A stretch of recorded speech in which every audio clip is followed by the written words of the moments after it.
The views expressed on the following program do not necessarily represent those of this station or its management.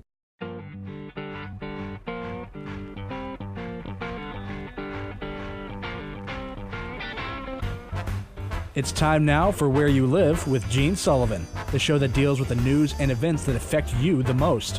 Whether you rent or own, live in an HOA, single-family home, or an apartment building, Gene will tackle the issues right where you live. So, from the True North Painting Studios,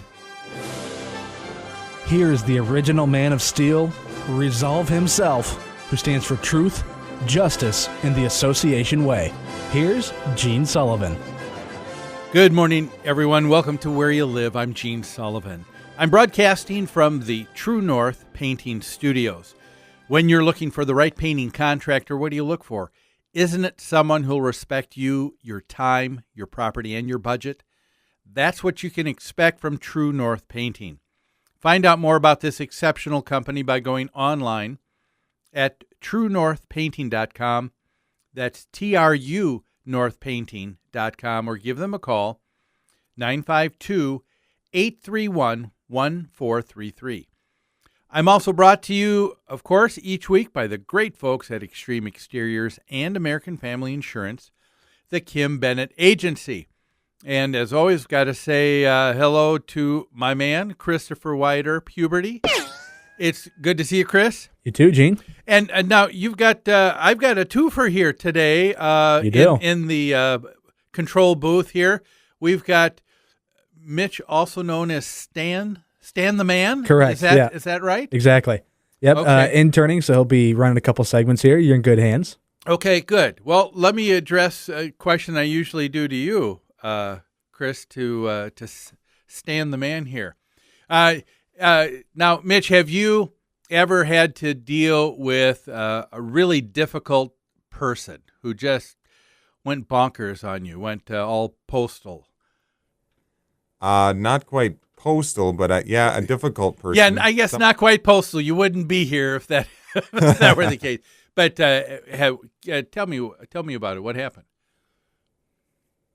Now you're putting me a little on the spot here. I can't quite remember the situation right out the bat. Well, I don't want to know any names either, but it's difficult when you're dealing with people who just seem to go to that spot where instead of giving someone the benefit of the doubt, instead of trying to see if you can come to compromise with an individual, people just kind of seem to, today, it's been my experience, especially with what I do in property management, it seems that people are, more often than not, that's their beginning, salvo into the whole discussion, is to get upset. And not even to try to deal with things calmly. And we're going to be talking about that today with our first news story here in Property Management in the News. Property Management in the News is brought to you by Home Furniture and Abbey Floor Coverings. Their showrooms are staffed with professionals who will help you choose what you need to fit both your lifestyle and budget. Whatever you need, chances are they'll have what you're looking for. If you wish to avail yourself of special pricing you're not going to find anywhere else, all Where You Live listeners can call Customer Service Coordinator Lori Matson at 952-224-2663.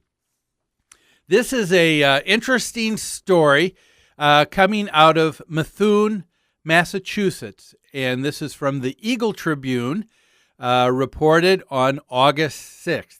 There's a woman who lives in a homeowners association, and she's convicted of harassing her condominium neighbors. And she faces a sentence for banging on the floor, slamming doors, and so much more. A woman, her name is Barbara Abernathy, was found guilty by a jury just this last Monday on 17 criminal charges. 17. Wow. Yeah, there's at least 8 of disturbing the peace. There are 6 that counts of violating a harassment prevention order where people said, hey, I want to just have you, stay away. 2 accounts of criminal harassment. I don't know what the difference is there, but apparently there is one. And a single count of filing a false police report. Abernathy lived in or still does, in the Spigot Commons luxury condominium complex, is scheduled for sentencing next week. She's being held in, I think, the county jail right now. And apparently, it does say here in the news article, she was acquitted of 2 accounts of witness intimidation. So I guess no matter how bad you think someone is, they're never as bad as they seem. That's right. Yeah. So here she is, though. She purchased a unit in May 31st, 2012, in this homeowner association. 4 months after she moved in, Abernathy, downstairs neighbors, and her next door neighbors on either side were calling the police because Abernathy was just angry at everybody. She was stomping on the floor, made loud banging noises, repeated slamming doors in a very intentional manner, according to the court papers. Complaints followed for more than a year, resulting in dozens of police visits into the condominium association. I'm going to stop here and make a point. I want to applaud this association for what they have done here, and that is they have understood their limitation in terms of the true authority and their abilities as an HOA. A lot of times when someone does something wrong and it's a violation and it's bothered or it's been obnoxious to someone else, they'll call the board of directors. The board of directors will call the management company, and a violation letter. A notice is sent out asking someone to please be careful in a specific area. Now, for most people, that's it. That's all that they need. But if that doesn't work out, what can you do? Well, I've seen some homeowner associations over the year, they've said, well, the person hasn't stopped what they're doing, being obnoxious like Abernathy. So I tell you what, the second time she does it, we'll give her a $25 fine. And then they say, I've got a great idea. The third time it happens, we'll double it to $50. And then the fourth time it happens, we'll double that, make it $100. And I've seen associations take that approach only to have, in short order, thousands of dollars in violation fees. And everybody's getting angry because nobody's stopping what's taking place. That homeowner isn't. That homeowner's just ginning things up because they're getting fine after fine after fine. And that's when usually people will turn and say, the board is no good. We've got to get rid of them next time and elect someone else. Or they'll turn and say to the management company, the management company's no good.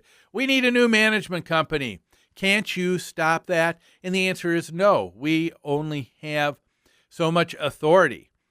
And what this association did is they understood that there's someone else that has authority, and that's the city or municipality where the property resides. And police authority is so much more effective than a homeowner association. And if something crosses the bounds of something that's just not a nuisance or obnoxious to a homeowner in an association, but also crosses the line and goes against the law, then you have the right to be able to get the police involved. And then the police have a different tactic that they can take. And in this particular case, it worked because it meant that instead of it being a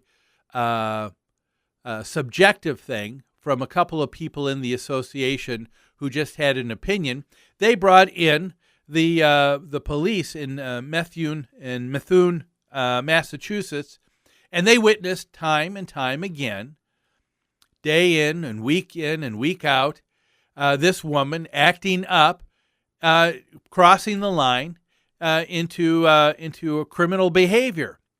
And because of that, now all of a sudden it becomes a different animal altogether, because instead of the association having to deal with it, now the city is bringing up the criminal charges, and that is actually what happened here.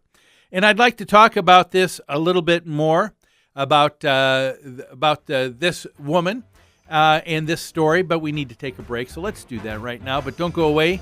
A lot more of Where You Live after these messages.